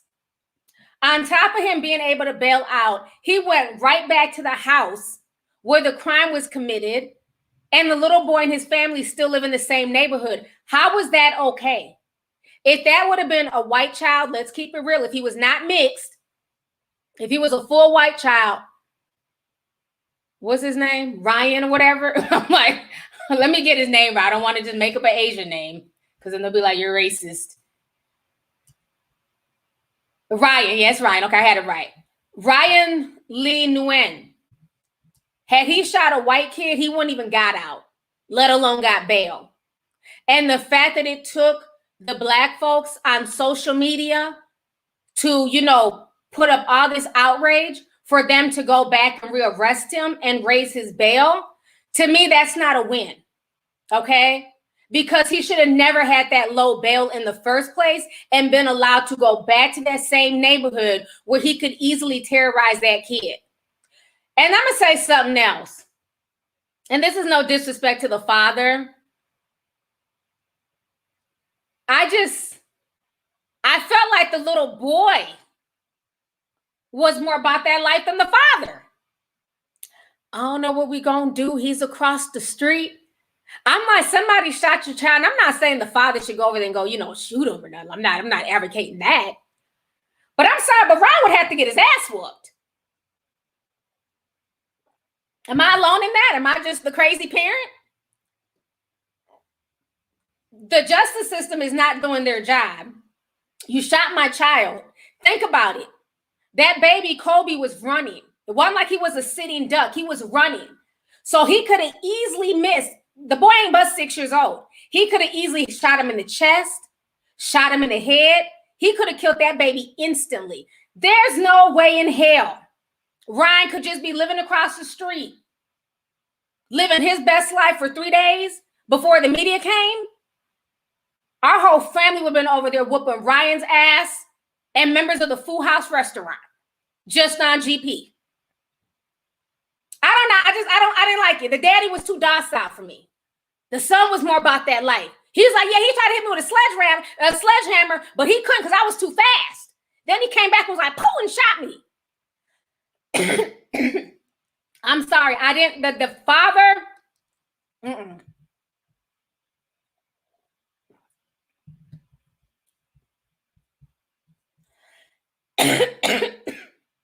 way too calm. Way too calm.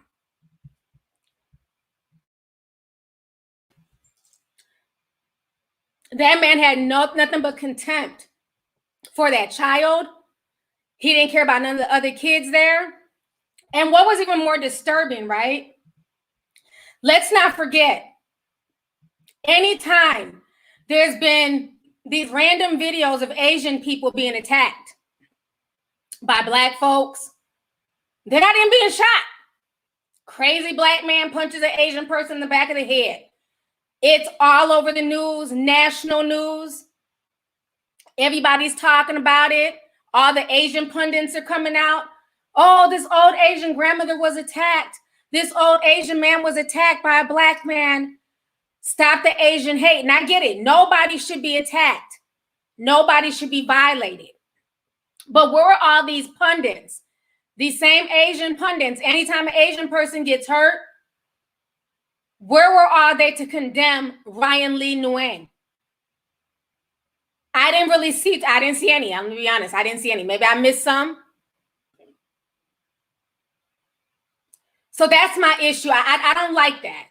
It has to go both ways, because when all this stuff about Asian hate and Asian lives matter, They were begging Black folks to side with them. Side with us with this. Stand in solidarity with us. Now you got an Asian man who shot a 6-year-old child. And it's crickets for many in the Asian community. I'm just saying. These same folks were able to get an Asian hate bill passed by Joe Biden. But none of them has spoken up against what this man has done. Besides the food restaurant, I haven't even really seen any Asian influencers. Maybe I'm wrong. I personally haven't seen them. Maybe there's a whole bunch of them saying something. Y'all let me know in the chat. I haven't really seen any Asian influencers. I remember when that old Asian grandma got knocked out. China Mac, the Asian man that's always on Vlad TV's couch. And I like China Mac. He can rap. He's putting work in the hood. But he was going hard when that old Asian lady got knocked out. He was like, I wish that had been my grandma. Oh, I wish. Did he say anything about this child that was shot by this Asian boy? I'm not sure because I don't follow him. So that's my issue. I don't like it. I don't like it. I don't like the fact that a child can be shot and it takes social media, Black social media, Black Twitter, to get in an uproar about this story before the judge and the people in that city do something about this man. This man is a ticking time bomb, and he's already had numerous complaints on him for how he was treating his neighbors and other children in the neighborhood. So this was nothing new. So that's my issue. I don't like that. And so many times, let me see here. Somebody says China Mac thinks he has the N-word pass. That's fine and dandy. Did he say something about this child that was shot by one of his own? That's what I'm trying to find out. Everybody's saying it's crickets. Because I thought, well, maybe, I haven't been on social media. I thought, well, maybe I missed all the Asian people in the uproar. Because every time I see some violence against Asians, it goes viral. Everybody's speaking out. Black people are on TikTok. White people on TikTok. Leave Asians alone. Don't attack Asian people. And I agree with that 100%. Do not go out here attacking people, beating them up. That's just evil. Don't go messing with folks who ain't done nothing to you. But I don't feel like I saw the same sense of outrage with this young boy who was shot, who could have easily lost his life. And then the fact that the guy was out the next day or 2 days is just insulting. And then now they want to, come with all these excuses, and I'm not buying it. Alana sent 1999. Thank you so much, Alana. I appreciate you. Calvin Ferguson says, I'm always late. I will have to watch the playback. I love your work. Keep it up, T. Thank you so much, Calvin. Sheena Reese says, American politics ignores anti-Blackness in the Asian community. Yeah, this is like a clear example of that, sis, because I'm really surprised that there wasn't more outrage about this story. Before I did this live stream, I'm sure many of you guys heard the story, but I didn't hear a lot of people talking about it. And let's keep it real. This story first hit the mainstream June 8th. It's now the 12th. And it hasn't really been talked about like that. It's just now starting to, get steam. And now because that community is looking bad, then they're trying to go back and recharge him and raise the bail. But the better question is, why was he able to get that such a low amount of bail anyways? Somebody said they didn't hear about this story till now. A lot of people didn't. I had heard about it days ago, and I was going to do a video, but I said, no, I'll wait to do a live because I wanted to see what's going to come of it. And so I was just kind of playing, keeping an eye to social media, and I seen folks going at the restaurant and dragging the restaurant. But like I said, I didn't really see all these Asians coming to have this young boy's back. And so this is why people need to understand why Black folks get tired of trying to side with other minority communities, because y'all will say, well, hey, you guys have been oppressed. You guys have been through things. You guys had Black Lives Matter. Remember, like I said a few streams ago, when it was Black Lives Matter, there was always people coming with the All Lives Matter. Oh, no, it's not Black Lives Matter. It's All Lives Matter. But then as soon as it was Asian Lives Matter, remember I showed y'all that screenshot that young man, the young black man sent me off of Facebook. They were writing Asian Lives Matter on this Facebook. It was like a group. The black boy came on there. All he wrote, he didn't say black lives. He said all lives matter. Facebook themselves verified, check mark and everything, responded to that black man and said, no, we're talking about Asian Lives Matter. I said, damn, the nerve. Because when it was Black Lives Matter, it was cool for everybody to keep screaming all lives matter. But when it came to Asian Lives Matter, you better not even try to say nothing about all lives, black lives, Mexican lives. It was just Asian lives. But like I told the dude, I said, it's probably Mark Zuckerberg himself who wrote that shit. He got an Asian wife. Let's keep it real. So I just don't like that. And I think that's why a lot of Black folks feel away about standing with other minority groups, because then when something happens in the Black community, those same groups that wanted Black people to stand with them in solidarity, they're quiet. Yeah, people are saying in the chat, reciprocity. There's not a lot of that. And I think, if anything, this was a case where Asians should have stepped up and sided with that young boy, period. So that was really disturbing. That was just really disturbing. Now he wanted to play crazy and blink his eyes. Fuck that. Ain't nothing wrong with you. You wasn't blinking and doing all that extra shit when you was shooting that little boy. Throw his ass in jail. Period, point blank. I want to share one other case before I go, because I've been out here for like an hour and a half. Gina Bronson, $4.99. She says, ain't no way I would have got on the news showing my face. Ryan would have definitely been run up out that neighborhood behind my child. Thank you. I'm glad I'm not the only one, because I'm just like, the daddy is talking like he don't know what to do. We're just trying, my child is scared and he's across the street like you. So you're not going to Kung Fu kick. I don't know. Like you just going to be across the street scared to like I don't know. Maybe I'm the crazy parent. There's just no way the dude who shot my child could just be across the street living his best life on his way to Pho restaurant. I don't give a damn what the Pho house says. His ass worked there, and he's probably dating one of the damn sisters. Talking about he ain't dating a family member. Anybody ask y'all that shit? That lets me know right there he is dating a family member. I don't know, try to karate kick his ass. I'm just saying. Something don't sound right. The daddy should have been, I'm sorry, hell no. He's across the street he's still across the street? And y'all ain't got over there and beat his ass to nothing, huh? Okay. Just weird. So let me show y'all this one video here. Let's see. Hey, Marquis Slider saying 5 says, I can't help any other community until my community is straight, period. Fuck, I look like. Love you, sis. Love you too, sis. Thanks for coming through. Ariel Valdez said 1999 says, my Filipino husband would have perpetuated Asian on Asian crime that day. Whole family would have pulled up. Shake my head. You better tell them, sis. That's what I'm saying. I'm like, maybe I'm just a crazy parent. I don't play by mine. So and neither do they dad. So that's why I'm just like, this man is very, very calm. So he's just across the street living his best life, and you and your child are scared? Sir, stop.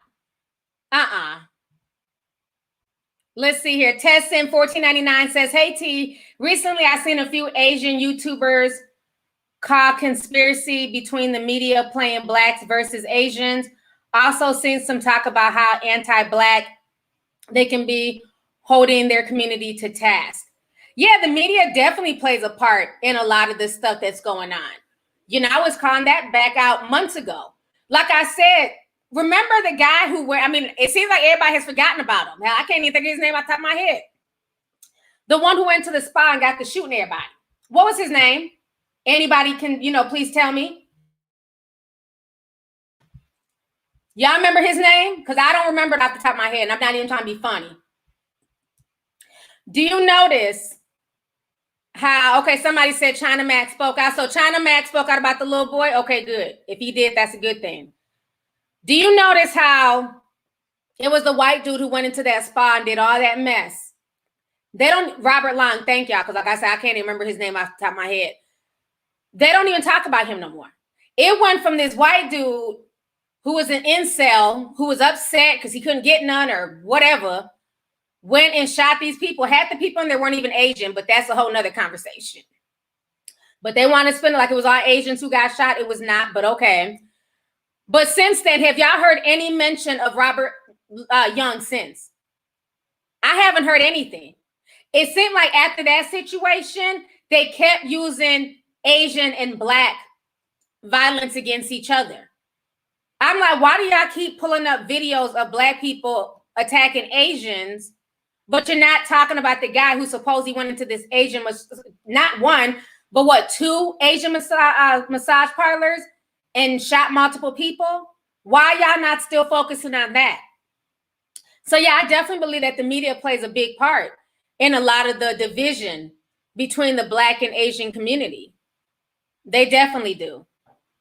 It was 3 of them. Okay, it was 3 parlors. But do you notice they don't talk about it? And that's what I don't understand. Like, I haven't even seen a follow-up or nothing.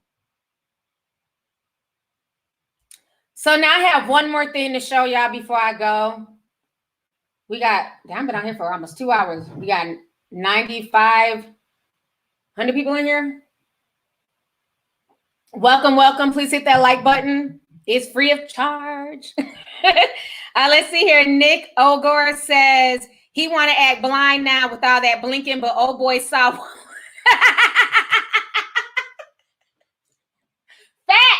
I told he keep blinking and shit. What the fuck is he blinking for? He said he wants to act blind now with all that blinking, but old boy saw well enough to shoot that poor baby. The nerve of the reporter asked the baby, did it hurt after he got shot? Right. It's like the reporter was stupid as hell. Did it hurt? Bitch, let me shoot you in your arm and then you tell me if it hurt. Dummy. Child. He was trying to blink, trying to play crazy. All of a sudden you can't see. But his ass saw perfectly fine when he was shooting that boy running. Missed, hit his target just fine. So there's another story that was very disturbing this week. We were talking about this on the Discord. So there's a lot of just weird energy going on around the country. Shootings are up. Violence is up. The Twin Cities is just off the chain. Just off the chain. Every day there's a murder. There was a funeral yesterday on the north side. Got shot up. Somebody died. Somebody got shot. Just shot up the funeral. How you go to a funeral and get killed? Only in Minneapolis and Chicago. So it's just gotten really, really bad all over the country. So the other day, a story broke that there was a big shootout with the police. Believe it happened in Florida, but I might be wrong. Big old shootout. Then we find out it was teenagers. Then we find out one was a girl. And they were 12 and 14. They broke into a home, got into the gun cabinet, and started firing off this AK-47. They had several guns, and they were firing against the police. This is like the most disturbing shit I've ever seen. First of all, how do these kids know how to fire an AK-47? I don't know how to fire an AK-47. I don't know. But they were firing against the police, and guess what? They made it out okay. Now, the little girl, she was about that life, I guess. She kept shooting. They finally shot her, but they made sure to shoot her where it's non-lethal. I think they shot her in the shoulder or some shit. They didn't blow her head off. And then the little boy, he's finally making his appearance. And yeah, Grand Theft Auto. Do they teach you how to like load up shit in Grand Theft Auto? Because they did make a Grand Theft Auto reference. I haven't played in years. I didn't know if that's gotten that advanced where they show you how to load. I don't know. But they're showing the little boy. But it's so funny because they're trying to treat these white kids like they're, the baby face teen, the baby face Bonnie and Clyde. And a lot of the news outlets are not running with this story. They're not blasting these kids' picture. So they've been keeping this like hush hush. Somebody said Call of Duty. So a lot of the video games teach you how to shoot. Child. I was just shocked because I'm just like, I'm going to show y'all the video because the way these kids were shooting, you'd have thought they had military training. That's what the hell's wrong with these damn kids. Kids is damn crazy out here. Here goes the video. We're getting our first look at the 12-year-old boy who cops say opened fire at deputies along with a 14-year-old girl. Today he was in court, and considering his age, it's hard to fathom the charges he's facing. Many news outlets have decided to show his face, even though he's a minor, because of the seriousness of the incident and the charges. Les Trump reports. He looks like he could be in the principal's office for some silly prank at school. But this 12-year-old is in huge trouble with the law. You're also charged with attempted first-degree murder of a law enforcement officer. Travis O'Brien and a 14-year-old girl are accused of opening fire on cops during a 30-minute shootout. Gunshot fired. Everybody get hard cover. They were coming out to kill cops. The 12-year-old did not speak during today's hearing, at which the judge referred to him as Mr. O'Brien. Thank you, Mr. O'Brien. Cops say the boy and the girl ran away from a home for troubled youth. They broke into a house and found 2 shotguns, an AK-47, and a handgun. When cops arrived, the girl reportedly said to the boy, "I'm gonna roll this down like GTA," referring to the violent video game Grand Theft Auto. Shooting out the rear window toward my direction. Deputies ducked for cover behind trees. They just busted out the window in the back. Stand by. Female has a shotgun in her hand. Stand by. Put the gun down now! She's got the AK and the shotgun. She's wrapping around the top of her neck. Then came the stunning realization that they were being fired upon by children. Hey guys, hold behind hard cover. Let's not shoot these kids, man. Let's just hold on. Take our time. 10-4, they're shooting at me. She's re-racking around inside the shotgun. All right, let's not engage them anymore. Let's not challenge them. Just hold behind hard cover. We're just going to hang out here. You can hear one officer praying it doesn't end badly. Let me do this. Don't do this. You can hear the restraint of the deputies pleading not to have to use their guns. Cops say the girl, seen in this photo given to the news media by her father, was shot and wounded when she refused orders to drop the shotgun and opened fire from behind a parked car. You've got 1, 2, 3, 4, 5, 6, 7, 8, 9, 10, at least 10 bullet holes. 30 seconds later, young Travis O'Brien came out of the house with his hands raised. They shot through the bedroom window. They shot from the garage door. This is like Bonnie and Clyde. Now these juvenile Bonnie and Clyde desperados have to face the music. You're also charged with attempted first-degree murder of a law enforcement officer.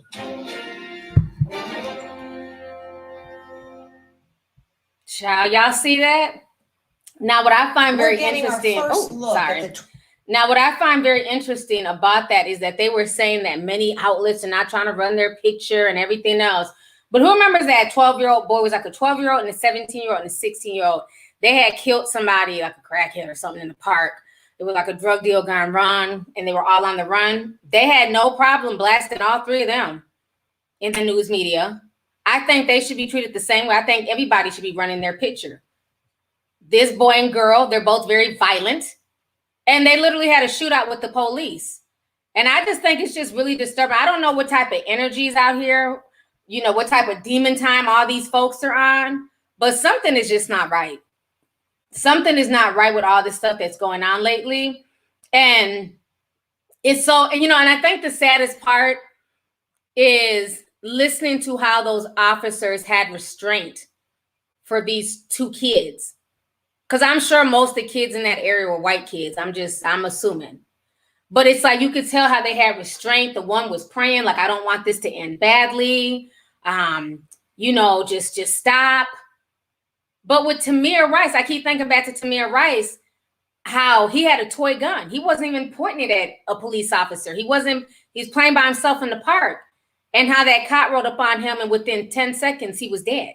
Just got out the car, shot him. But with these kids were firing live rounds at the police. Live rounds. And they both managed to come out unscathed. Well, the girl got shot, but she's okay. She'll live. So it just lets you know, it's crazy. And that's why I always tell people, when people are like, oh, white people can do it, this is proof again.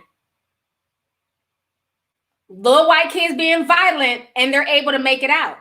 But unfortunately, Black kids do not get that same luxury. Is it right? Absolutely not.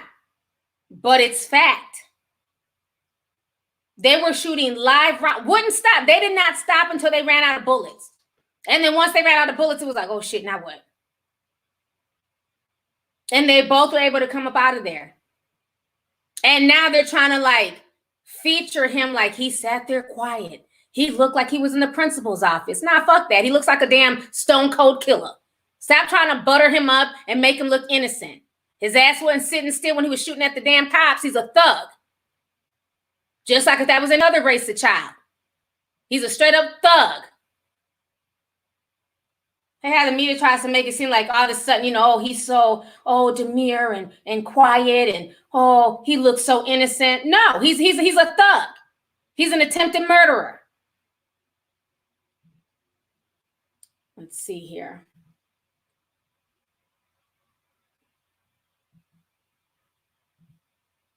Alexander Campbell says, love from the UK. The white kids survived. Such a contrast to Tamir Rice. Exactly. Exactly. Thank you for the super chat, love. Marlon Harrison sent 20 says, I play Grand Theft Auto all the time, but I don't know how to shoot a real life gun. Okay, well, thank you for letting me know, because I'm just like, are they teaching y'all step by step on how to shoot people? You know, I just think like so many people, not just these kids, but people in general, they have just warped everything. They have no sense of reality anymore. I think part of it is because people are online so much. They're into all this virtual reality via video games, via, you know, TikTok and social media filters. It's like everything is just fake. People don't take things seriously anymore. They literally merged these dimensions. Because if you guys don't know, I believe that the internet is just another dimension. It's another dimension in this world. And I feel like all of that has merged. So a lot of these kids, they just do stuff without even like realizing what they are doing in the real world in real time that's affecting real people. It's really disturbing when you really think about it. Jay Jersey Girl says, that's not even regular news, that's Inside Edition. That is Deborah Norville will make an excuse for their fun cerebral cortex not being developed yet. Oh yeah, she had all types of excuses for them. Thank you for the super chat too. Lamar Moore says, excuse me, the shootout story is a great example of why I am subscribed. Your ability to refer back to an example of how different we are treated is a gift. Wishing you the best. Take care. Thank you so much, Lamar. I appreciate you. Thanks for coming through. Yeah, so this whole situation is just really disturbing, but I wanted to end with that video and just show you guys, you know, another case of where you have these kids out here acting a fool. No respect. They were both in a group home. Somehow they ran away from the group home and ended up in this house. I don't know if they knew about the house, because it's strange that they broke into a house. They just happen to be all these loaded guns there. I find that strange in itself. But the fact that they were able to just get away is just insane. So on that note, you guys, I've been on here for an hour and 47 minutes. I want to thank everybody who spent this Saturday with me. Thank you guys for the warm welcomes and coming to the stream on short notice. I really appreciate it. So on that note, you guys, I'll see you guys soon. Let me just see if I have any more super chats that I missed here. Jay Jersey says they would say the same thing if they killed the cop. A. Maria says white people teach their kids how to shoot guns at young ages. I mean, no disrespect. That is true. But I don't know if that was their case or not, because they were both in a foster home, so I don't know. But yeah, that is true. I mean, a lot of people do believe in, you know, arming their children and teaching them gun safety and stuff like that. So it might have been one of those cases. But the fact that they had a 30-minute standoff with the police, shooting like a dog. I mean, they were shooting like they paid fucking taxes. But what are y'all angry about? Y'all don't work. You don't pay taxes. Your meals are cooked for you. You get free clothes. Just shooting up shit. Child, I can't with these kids. Andrea B says, I wouldn't be surprised if they decide to use this to push the case for censorship harder. They did the same thing with Columbine. Naomi says, do you remember that video of some sort of Asian country summit where they were against African immigrants getting citizenships, using the N-word and all. Yep, I do remember that. Thank you so much for the super chat, both of you guys. So I think I got them all. Little I, thank you for the $9.99 sticker, sis. I appreciate you. So on that note, you guys, I'm out. Please hit the like button once again. Thank you guys for spending the day with me. I really appreciate you guys. It felt good to be back. So I'll talk to you guys later. Bye.